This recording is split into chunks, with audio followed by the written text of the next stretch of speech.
Shalom, this is your brother Shamar from the Phoenix camp. And with that being said, I want to give all honor, glory, and praise to Yahweh, Bahashem, Yahweh Shai, Bahashem, Rakakadash. Double honors to the elders of Great Millstone. And peace and salutations to the brothers that are doing this work with truth and sincerity. This is Deuteronomy 28 and 28. Says, the Lord shall smite thee with madness and blindness and astonishment of heart. Now you get that word astonishment, it goes into confusion. So madness, blindness, and confusion of your heart, of your mind. And that's why you see Jake. When we say Jake, we're talking about the so-called Black, Latino, Native American, the Israelite people, the Israelite nation, more specifically the Israelite man. You see him you see him bugged out, man. You see him in a state of confusion. You see him in a state of what's the word? He just bugged out, man. You know, he don't know what the hell he's doing. He makes all the wrong decisions. You know, he's not successful.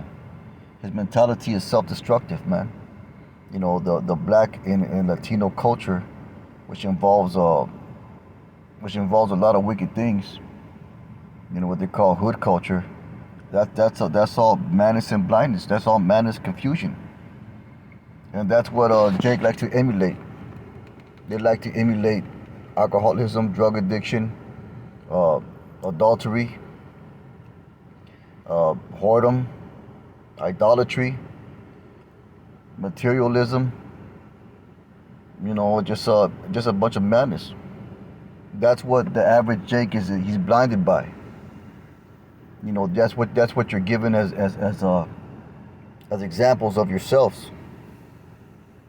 You're told to be, you're taught and instructed and indoctrinated by this devil to be a criminal, to be a gang member, to be a drug dealer, to be the lowest form of vibration upon the earth, and that's supposed to be cool. It's supposed to be cool to be wicked.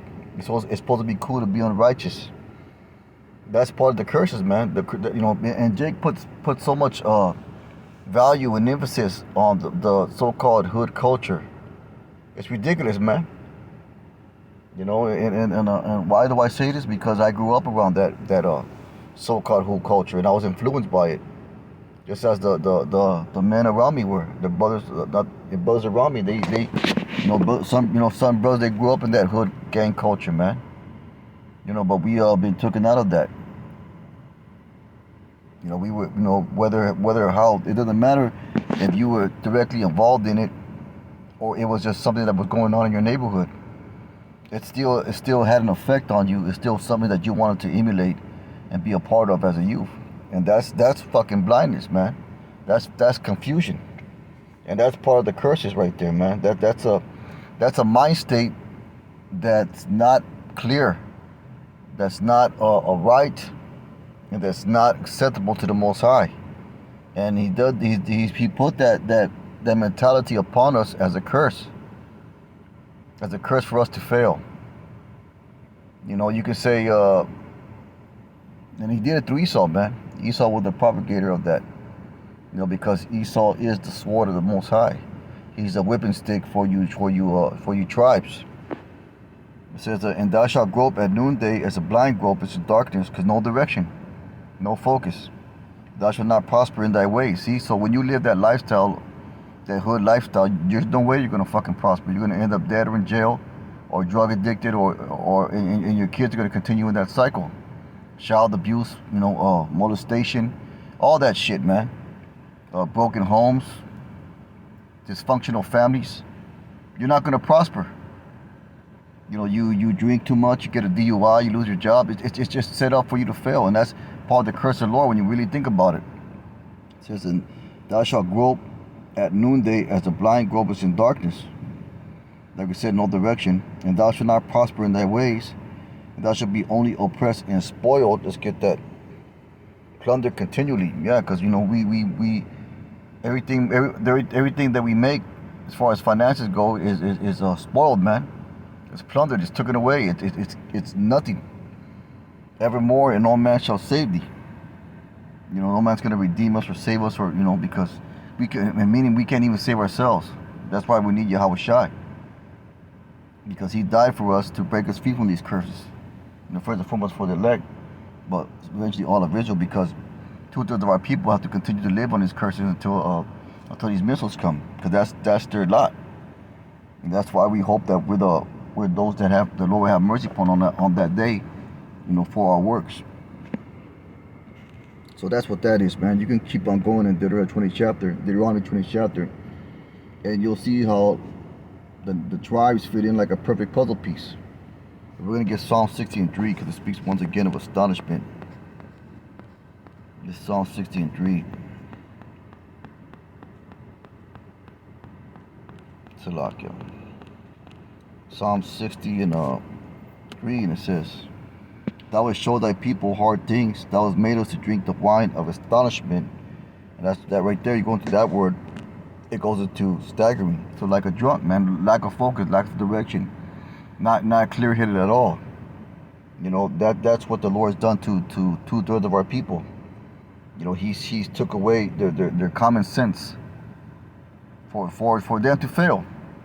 And all you gotta do is look at your immediate family. You'll see many examples of how we are heavy under the curses, man. Look at your brothers and sisters, your father, your mother, their brothers and sisters, their father and mother, and you'll see that this is nothing new for our people. The confusion, the lack of direction, the lack of common sense, that's commonplace for our people, man. And you got to understand that this is the curse. This is Deuteronomy 28, astonishment of heart. 28:28, astonishment, confusion of heart, or confusion of the mind. You lack the ability to think clearly and circumspectly. That's what that is. So you got to realize that we are under heavy curses, man. And to break free from those curses, to gain wisdom, knowledge, understanding, you have to turn to the Bible. More specifically, the doctrine and teachings of the elders and apostles of Great Millstone. So let's get Isaiah 51:17. This is Isaiah 51:17, and it says, Awake, awake, stand up, O Jerusalem. And Jerusalem is a people before it's a place which has drunk at the hand of the Lord the cup of his fury. Those are the wrath of him bringing the curse upon us, and the judgment that he brought upon us. That's why he allowed this devil to rule over us, to kill us, and to keep us in a low position. It says, Thou hast drunken the dregs of the cup of trembling and wrung them out. There is none to guide her among all the sons whom she has brought forth, lack of direction. Neither is there any that takes her by the hand of all the sons she has brought up. See, that speaks of a state of a desolate state for our people. So I'm gonna keep on going. So these two things are come unto thee, who shall be sorry for thee? Desolation, destruction, famine, and a sword. By whom shall I comfort thee? Thy sons have fainted. They lie at the head of all the streets as a wild bull in a net. They are full of fury, the Lord, the rebuke of thy power. That's why you have the stereotype of the disgruntled black male, or the disgruntled so-called Hispanic or Native American, a chip on his shoulder, so to speak. Therefore hear this, thou afflicted and drunken, but not with wine. And how are we drunken? We're drunken we're drunken by confusion and madness.